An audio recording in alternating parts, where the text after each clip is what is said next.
ቅዳሜ መስከረም 24 ወደ 5 ሚሊዮን የሚሆኑ ሰዎች በአዲስ አበባ ይህን በዓል እንደሚያከብሩ ይጠበቃል። በነጋታው በቢሾፍቱ ሌላ 5 ሚሊዮን፣ በአጠቃላይ 10 ሚሊዮን ሰው ይታደምበታል። እነዚህ ሁሉ የተሰበሰቡት ኢሬቻ የኦሮሞ ባህላዊ በዓል ነው ብለው ነው። ስላለፈው ዓመት በባህላቸው አምላካቸውን ለማመስገን በደስታ ለመስፈንና ለመጨፈር። ግን እውነተኛውን የኢሬቻ ትርጉም የሚያውቁት ሰዎች ከበዓሉ በፊት ለሳምንታት ራሳቸውን ሲያዘጋጁ ነበረ፣ ራሳቸውን ሲያነጹ። እነዚህ ዘፈን ሆነ ጭፈራ አይፈልጉም። እነዚህ ብዙ ኢሬቻዎች ዓመቱ ሙሉ ሲካሄዱ እንደቆዩ ያውቃሉ። የመስከረም 24ቱ ግን ከሁሉም ኢሬቻዎች የሚበልጠው ኢሬቻ ነው። እነዚህ ሰዎች እነማን ናቸው? ዋቄ ፈታ ኦሮሞዎች። አያችሁ፣ ኢሬቻ የኦሮሞ ሳይሆን የዋቄ ፈታ ኦሮሞዎች በዓል ነው። የበዓሉን ትርጉም የሚያውቁት የዋቄ ፈና እምነት ተከታዮች ናቸው። ዋቄ ፈና የኦሮሞ ሕዝብ ባህላዊ ሃይማኖት ነበር። በአፍሪካ ካሉ ባህላዊ ሃይማኖቶች አንዱ ነው። የአፍሪካ ባህላዊ ሃይማኖቶች የሚመሩበት መጽሐፍ የላቸውም። ዋቄ ፈናም ከትውልድ ወደ ትውልድ ባህል ሆኖ እየተላለፈ የመጣ ነው። ከ5000 ዓመት በፊት ጀምሮ የኦሮሞ ሕዝብ ይከተለው የነበረው ይህ እምነት የህዝቡን ቋንቋና ባህል የራሱ አድርጎ እምነቱ እንደ ሌሎች ጥንታዊ እምነቶች ከፍጥረት ወይም ኡማ የሚጀምር ነው። ፍጥረትን ያይና ዓለምን የፈጠረ ፈጣሪ አለ ከማለት ይጀምራል። ይህ አምላክ በዚህ እምነት ስሙ ዋቃ ነው። ዋቃ ጉራቻ፣ ጥቁር አምላክ። ታዲያ ዋቃ ቅዱስና የማይደረስበት አምላክ ነው። ፍጥረት ወደሱ መድረስ ስለማይችል በፍጥረትና በዋቃ መሃል አያናዎች ወይም መንፈሶች አሉ ብሎ ያምናል። እነዚህ አያናዎች ፍጥረትን ከዋቃ ጋር ያገናኛሉ።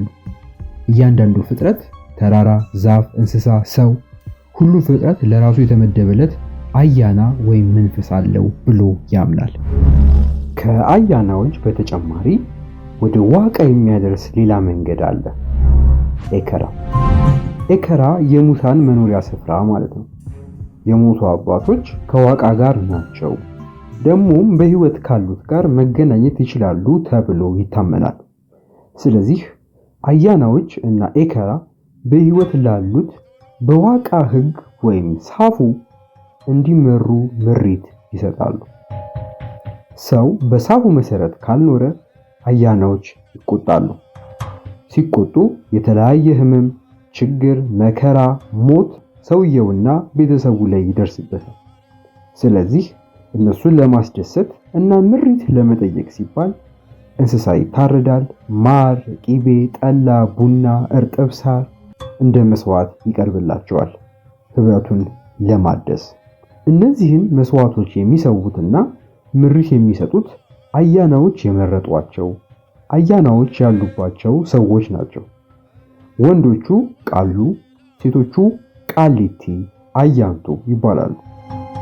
ቃሉዎቹ በአያና መንፈስ እየተመሩ የተለያዩ ስርዓቶችን ይፈጽማሉ፣ አባ ገዳዎችንም መምረጥ ጨምሮ።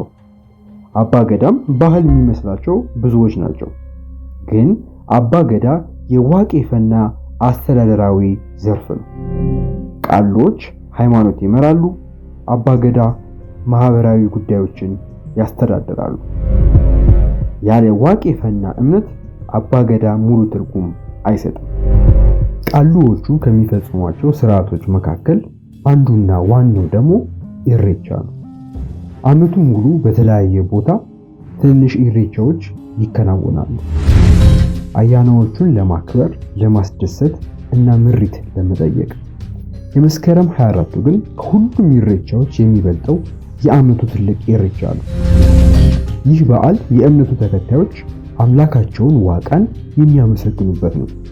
ልብ በሉ፣ ይህ ዋቃ የመጽሐፍ ቅዱሳችን ዋቃ አይደለም። የኦሮምኛ መጽሐፍ ቅዱስ ላይ እግዚአብሔር የሚለው ቃል ዋቃ ተብሎ ቢተረጎምም የዋቄ ፈና ዋቃና የመጽሐፍ ቅዱስ ዋቃ ይለያያሉ። ይህን ዋቃ ለማምለክ የእምነቱ ተከታዮች ከበዓሉ ቀድሞ ባሉ ሳምንታት ጀምሮ ራሳቸውን እያነጹ ይጠብቃሉ። እዛም የሚሄዱት ለመዝፈን፣ ለመጨፈር፣ ባህል ለማክበር አይደለም፣ ሃይማኖታዊ ስርዓት ለመፈጸም ነው። እዛ ሂደው ያመሰግናሉ፣ ይጸልያሉ፣ ይሰዋሉ፣ በቃሎች ይባረካሉ። በመሆኑም ኢሬቻ የኦሮሞ ሳይሆን የዋቄ ፈታ ኦሮሞ ሆኗል።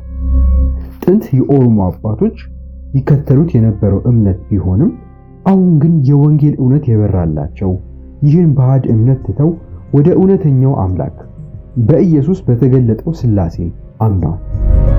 አያና ከሚባሉት ርኩስ መናፍስትም በኢየሱስ ስም ነፃ ወጥተዋል። አሁን ዋቄፈና የሚከተሉ ኦሮሞች ወደ 23% ገደማ ብቻ ናቸው። ኢሬቻ የነሱ ነው፣ የኦሮሞ ሁሉ አይደለም። ስለዚህ የሀገር ባህል ነው ብሎ ክርስቲያን ኢሬቻን አያከብርም፣ ጣዖት አምልኮ ይሆንበታል። ምናልባት ግን ሃይማኖቱን ባይፈልጉትም የአባቶቻቸውን ባህል ማስቀጠል የሚፈልጉ ሊኖሩ ይችላሉ።